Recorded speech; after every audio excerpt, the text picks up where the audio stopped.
अस्सलाम वालेकुम, कैसे हैं आप सब।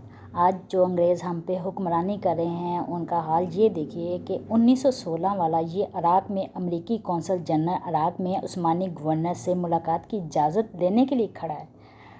जो मुसलमानों से इजाज़त लेने के लिए खड़े हैं और आज हम पे हुक्मरानी चला रहे हैं। ये मुसलमानों में फूट डाली हुई है इन लोगों ने।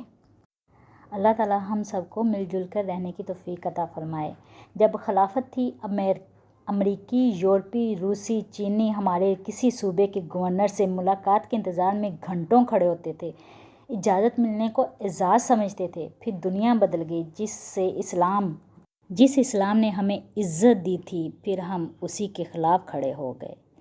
उसको अपनाने से इनकार करते रहे। हमने इसको छोड़कर ग़ुलामी का रास्ता अपनाया हुआ है, जिसका अंजाम देख रहे हैं हम। हमारी बच्चे, हमारी नस्लें ख़राब हो रही हैं। अल्लाह ताला हम सबको अक्ल हिदायत अता फ़रमाए। आमीन सुम्मा आमीन।